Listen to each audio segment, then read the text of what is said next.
Klay Thompson is on his way to the Dallas Mavericks. I'm told a 3-year, $50 million deal that'll include a player option. It's a sign and trade with the Warriors, with Charlotte. And Klay Thompson's 13-year career in Golden State, 4 championships, is now over. Killer Klay is coming to the Dallas Mavericks. The how, the what, and whatever else, how we figure this out. With Nick Angstead of Locked On Mavs joining me here on this episode of Inside the Mavs. Let's go.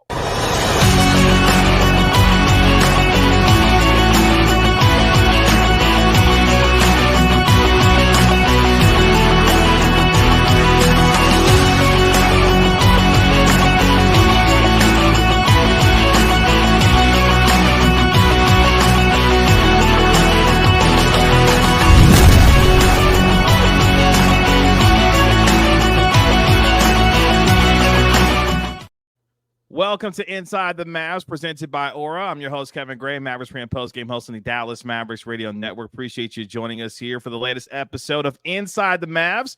Make sure you download, subscribe to the podcast wherever you get your podcasts for free. Give it a 5-star rating. Write a review for it while you're there. If you're watching this on my YouTube channel, @Kevin Gray Sports, make sure you like and comment on the video. Subscribe to the channel as well. And you can follow me on Twitter @Kevin Gray Sports. Joining me on the show today, you can find him on Twitter or X or whatever the hell we call it these days, @Nick Van Exits, the host of the Locked On Mavericks podcast, the president of the Raccoon Squad, your best friend covering the Dallas Mavericks. That's right. My good friend, Nick Angstead, joining me here on Inside the Mavs. Nick, what's going on? We might be the Splash Bros, but you a Splash God. The Splash God. That's what he called. That's what Klay called Dirk Nowitzki. And that's right. Klay Thompson coming to the Mavericks now. Killer Klay coming to the Dallas Mavericks. I had to keep saying it over and over again because I'm thinking, as we have gone over the last couple of days, thinking, okay, this is a possibility. It's been out there. There's traction to this. But, man, the Mavericks have never really beaten out the Lakers for anyone of significance. And now LeBron James made a $20 million bet with the Lakers, and they lost. And now Klay Thompson is coming to the Dallas Mavericks. 3 years, $50 million. The trade still hasn't been made official by both teams yet, as the Warriors are trying to use whatever last piece of leverage that they have to extract as much value as they can out of this deal. But the way that it's structured, Nick, is based off of the fact that the Warriors will acquire a trade exception plus a second-round pick from the Charlotte Hornets. Josh Green is going to be headed to Charlotte to join former Dallas Maverick Grant Williams in Charlotte, North Carolina with the Hornets. But before we get to any more of the particulars, your just initial reaction when the Woj bomb came through that Klay Thompson, yes, is in fact headed to the Dallas Mavericks. I had kind of resigned that he was going to go to the Lakers. I mean, it felt like the longer he took to make the decision, the longer that it was just gonna be the Lakers. And maybe that's just the thinking in the past of Mavs free agencies of the past and feeling the hurt of some of those. I talked on my show today about, remember us all sitting around, I felt like a campfire, but sitting around listening to Danny Green's podcast over and over again. And then he went to the Lakers instead of the Mavs. This is a very similar situation to what just happened. But this time the Mavs got the guy instead of the Lakers. And I think that's notable. Anthony Irwin is reporting that Klay Thompson got offered $80 million for 4 years from the Lakers. So he turned down $30 million.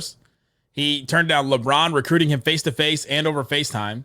He turned down Los Angeles, where he's from. His dad is a beloved figure there, played there, is a beloved TV broadcaster there, still works there, and all that. His dad was openly recruiting him on social media. Recruiting him on social media, hoping that he would be there.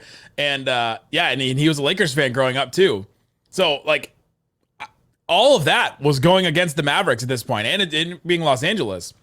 We also have been told that nobody wants to play with Luka Doncic, and that Kyrie is tough to play with. And apparently that didn't work because Kyrie had the connection. All that now. The Kyrie had the connection with Anta's shoes and all that. Klay is part of Anta's shoes as well. So yeah, all of that goes against them. And to me, I think that it was just surprising to me that it happened, because that stuff just doesn't happen to the Mavericks very often.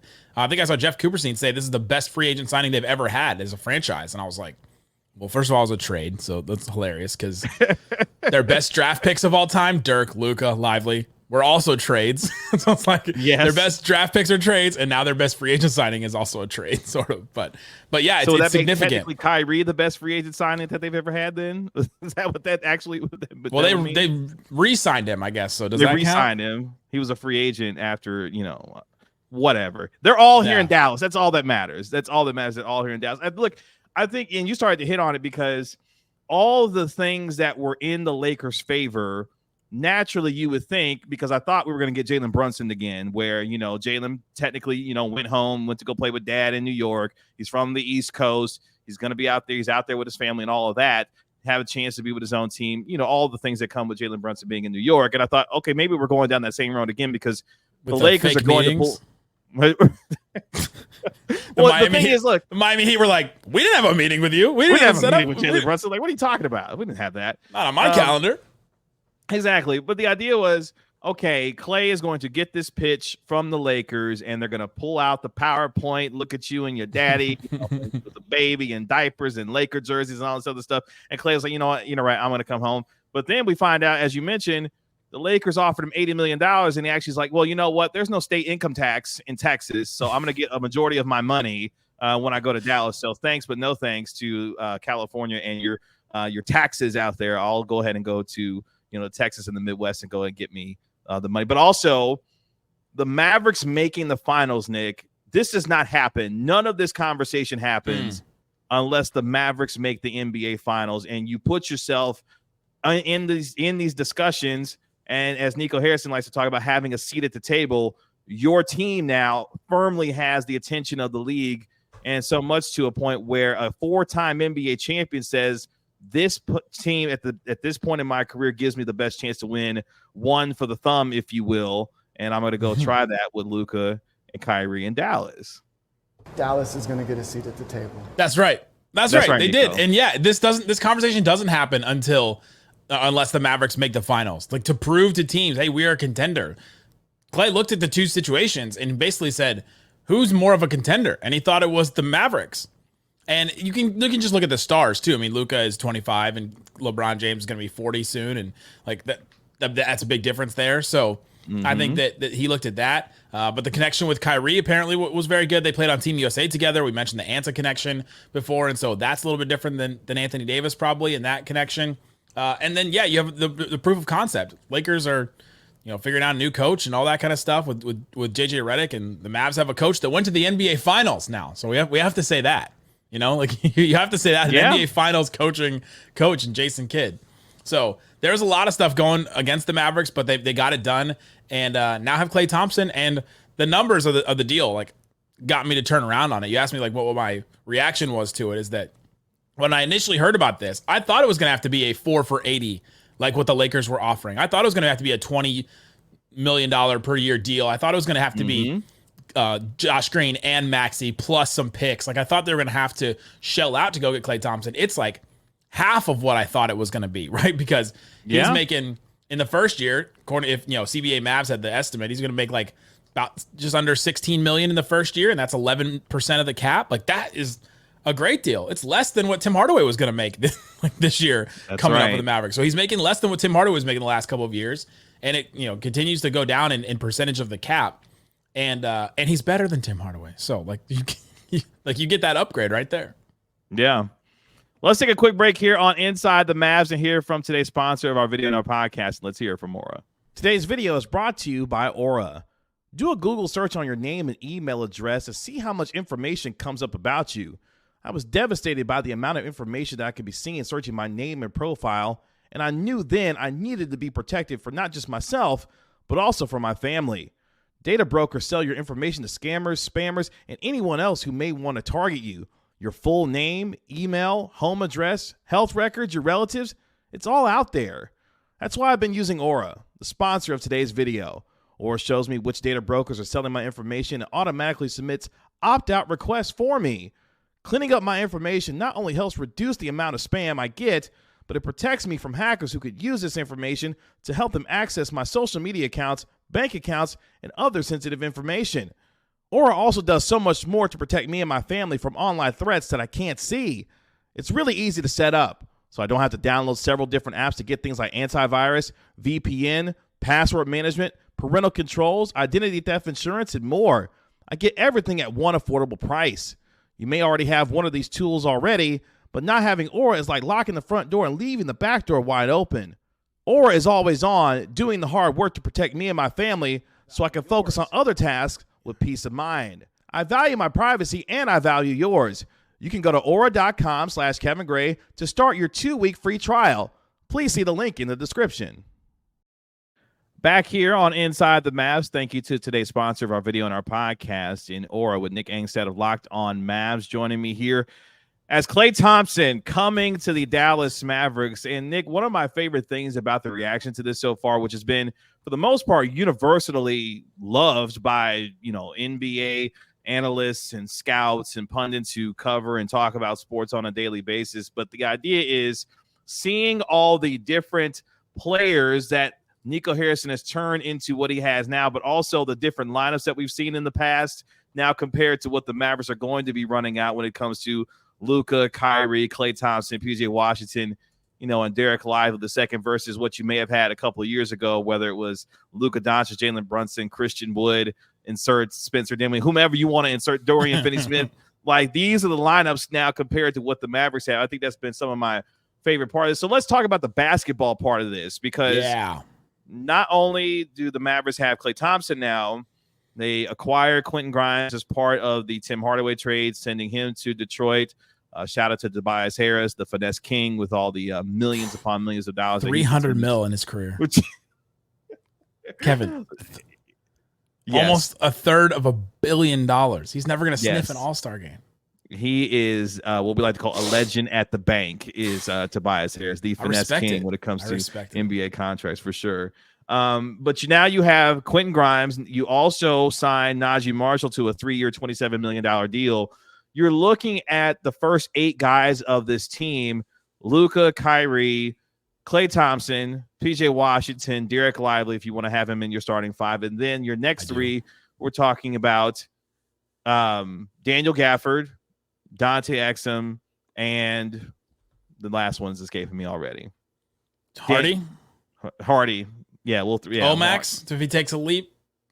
Yeah, we'll see what happens with him in summer league. But really, I guess it will Najee Marshall will fit into that 8 now. So your first 3 off the bench could be Gafford, Najee Marshall, Exum, however you want to put there. Grimes will be a part of that. But basically, my point is, you've got 8 to 9 guys deep now for this team that you feel good about based off of what you acquire for this team. And I think that's going to bode well for them, given how stacked the West is. We've already seen teams like Oklahoma City continue to improve with Alex Caruso, obviously adding Isaiah Hartenstein as well. You're seeing some of these teams continue to improve. I think the Mavericks were able to respond in a way that keeps them right there in the discussion as a top 4 team in the West going into next season. Yeah, you got to look at this offseason and just look at, they literally have just gone 3 players for 3 players. So you go down the row and you go, okay, well, Derek Jones Jr. to Najee Marshall. Najee Marshall is better at things than Derek Jones Jr. Derek Jones Jr. is better at things than Najee Marshall. So hopefully it's a better fit for Najee Marshall. He's shown an ability to hit the 3-point shot that Derek Jones never showed before he joined the Dallas Mavericks. And so maybe that's an opportunity where it's a lot better. He's also much better with the ball in his hands, much better passer than Derek Jones Jr. is. Derek Jones Jr. is probably a better point of attack defender. Najee Marshall is thicker and can guard, guys and be stronger and stand in and do all that kind of stuff. And so, there's just a difference there. Maybe it ends up being an upgrade because of fit and all that. Josh Green to Quentin Grimes, I think, is an upgrade. I've been saying the whole time, I think it's an upgrade. I think his point of attack defense is better than Josh Green's, and hopefully he takes a step forward. And then Tim Hardaway to Klay Thompson. And, that's an upgrade just in consistency and experience and all that kind of stuff. Defense is going to be, Klay, I'm not expecting Klay to be an elite defender. He was all defense, 4 or 5 years ago now. He's 2, devastating injuries removed from that, and he's going to be 35 in February, and I know all that. He's going to be better defensively than Tim Hardaway Jr. was. Yes. The bar is not very high for that. In the Mario games where you're jumping and you get to the end and you have to jump and hit the bar at the end that goes up and down. It was at the bottom. You didn't have to jump. Yes, you can get Mario guy didn't have to jump very hard to get. So he's going to be better in that regard. And I think also the respect that Klay's going to get on spacing, on 3-point shots is going to be more than what Tim Hardaway got. And so that just the spacing it's going to create, like you're going to leave Klay Thompson to go help on Luka or Kyrie or Lively rolling or whoever. Like you're going to do that, really? That's my favorite part about the offensive fit is that with Luka and Kyrie's ability to be able to penetrate, to be able to find open shooters, Klay Thompson at this stage in his career, while yes, he is still a movement shooter and can still do some of those things, he's one of the best catch and shoot three-point artists that we've ever seen in the history of the league. Like last year, he made 219 catch and shoot three-pointers. That was second in the NBA according to Second Spectrum. Like, just think about the amount of catch and shoot looks he's going to get now playing alongside 219. How many Mavs made 219 threes last year? I would probably guess just the one in Luka Doncic. Luka made 284. Hardaway made 211. Kyrie made 173. And that's just total threes. That's not even just catch and shoot threes. Yeah. People forget like this. And this is what bothered me about the whole discussion around him. Klay Thompson last year was fourth in the NBA in total three-pointers made. He shot nearly 39% from three. I know people will look at the game and the play-in where he went 0 of 10 from the field and all this other stuff. I'm like, that. I know, but that's what I'm saying. Like, this is a player that is still one of the best three-point shooters in the league, and now you put him on a team that generates as many, especially corner threes, as they do, and now you get to put him in this offense. It's a perfect fit, and I couldn't for the life of me figure out why dudes like Jason Timm were like, you know what, this is a bad fit, for Klay Thompson. I'm like, cope more, if you will, because this is the way that that's the way it felt to me. He's like, cope, okay, because this is a perfect basketball fit at this point for me. People just see the Mavs offense as everybody stand around, but like, who takes better catch and shoot threes than Klay? Like. You can't have both things. You can't have, Klay is old and he's not going to be as good as he was. And we don't want Klay to be trying to get his own offense and trying to force these shots like he did with the Warriors. That's all I heard from Warriors fans and from people that covered the Warriors. Like, Klay just forces it too much and takes these bad shots. Okay, well, let's put him in a system where he doesn't do that, because you're not asking him to do that as much. Stand in the corner, do exactly what you do, come around screens every once in a while, we'll run stuff for you. They'll probably have to open the playbook up a little bit more because they can now with a guy like Klay Thompson that they wouldn't do for Tim Hardaway or somebody else in the past. But they'll do it for Klay. And so, yeah, do that kind of stuff and run around and catch and get 5 wide open threes. Like, just get 5 wide open threes a game that Luka's going to spoon feed to you that you wouldn't get with the Warriors, right? Like, and maybe they did get some of them with their system and the running and all that, but like, he's going to help in that regard. It may not be the best for Klay himself, but it's going to be good for the Mavericks. I mean, if you just look at the history of what guys have been able to do playing alongside Luka Doncic and the career numbers that they've been able to pull up. I mean, Derrick Jones Jr. gets $30 million from the Clippers in part because he became a 34% three-point shooter in an offense that allowed him to have as many open threes that he had. Like, this is the offense that we're talking about here, and now you put Klay Thompson in it, it kind of gets supercharged in that way. So I'm excited to see how quickly he will be able to gel and mesh with this team. Again, the big factor being for him this stage in his career in terms of his health. If this is a guy who, look, if he is going to remain healthy for the next 2 to 3 years, this window remains wide open for them. And it's not like his shot is necessarily going to fall off, we don't think, based on the way that he has been able to shoot throughout the entirety of his career. Best looking shot in NBA history is just going to stop working, like, all of a sudden. That's what I'm saying. Yeah. Like, it's funny you bring that up because I told people in the past, people, kind of looked at me kind of funny. I was like, yeah, if I had to pick a jump shot of the two between Stephen Curry and Klay Thompson, I would actually pick Klay Thompson's shot. I feel like his jump shot has always Steph has said that.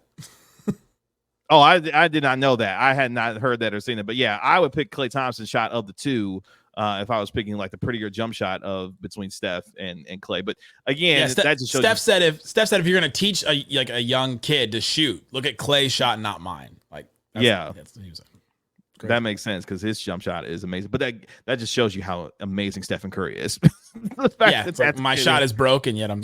But I'm the greatest 3-point shooter that ever lived in the history, of the league. So the fit basketball wise is great, which gets me to the whole front office portion of this, because Nico Harrison has turned what has been not a destination spot for NBA free agents and has turned it into a place where players want to come and play. And we had talked about it when he first got this job, that one of his big, drawing points were his connections around the league, his ability to have the relationships that he's had working as an executive at Nike, and how that could possibly translate itself into the job of being GM. And he has done that beautifully, to where not only are the relationships connecting, but he has shown a brilliant basketball mind in terms of what the Mavericks have needed to fit around the kind of scheme and system that Jason Kidd and this group have wanted. And he has found the right players to be able to do it. I mean, it helps to have Luka Doncic, at the top of all this. But at the same time, you still have to find the right players to fit around the guy to make it work. And he's done that fantastically so far. Yeah, the whole Dallas is going to get a seat at the table. Like that whole thing, it starts with him creating all these relationships for so long, working for Nike and being in these meetings and being Kobe's guy. Like I was a couple weeks ago, I was just on TikTok. I was just scrolling, and every once in a while I'll get like an old NBA clip, or be like, look at this. And it's Kobe Bryant at Team USA practice for the Olympics. And he's sitting on a table, and Anthony Davis, young Anthony Davis, like the first time he played Team USA, Anthony Davis, I saw this. Like short hair, like buzzed hair, Anthony Davis with the unibrow, and he's got these sunglasses on, and Kobe's like messing with them. He's like, you don't want to cover the unibrow with the sunglasses, and they're laughing back and forth, and it's funny. And like right in the middle is Nico Harrison, just sitting there looking back and forth at each of them, like being like just there with Anthony Davis when he was that young at that point, like that point in his career. He's known these guys for so long, and he's been around, and he's been in pitch meetings with Steph Curry and with Kobe and with all these guys. And so he has these relationships. We see him all the time before games, talking to an Anthony Davis, talking to some of these players, or talking to the other GM. And he's just been around for so long that he knows all these guys, has the relationships. That's why they've gotten a seat at the table. And then you got to give him credit for, taking those relationships, and then, like you mentioned, building a team that makes sense. We were just talking about before this, I just tweeted the roster from 2022-23. So 2 seasons ago. So like the beginning of the 2022-23 season, after they lost Brunson, the roster was Luka, Dinwiddie, Dorian Finney-Smith, Reggie Bullock, Christian Wood, Tim Hardaway Jr., Josh Green, Maxi Kleba, JaVale McGee, Dwight Powell, Theo Pinson, Davis Bertans, Falco Campazzo, Tyler Dorsey, and somebody that I'm forgetting. None of those guys start on any other team in the NBA, right? Like, it's wild. Maybe Dorian starts on Dorian, yeah. Maybe Dorian starts on a couple. Other than that, though, they're not starting on any other teams in the NBA. None. And to go from that roster, which he had a part in setting up and did the Christian Wood, JaVale McGee deals and all that, and tried that. But to go from that to what the Mavericks have now with Kyrie and Klay and Derek Lively, PJ Washington, Daniel Gafford, Quentin Grimes, Najee Marshall, who are both additions that a lot of people around the league to have Omax as a guy that could be up and coming, that's young, but if he discovers his potential this year, all of a sudden that's an incredible add that you can add to this team.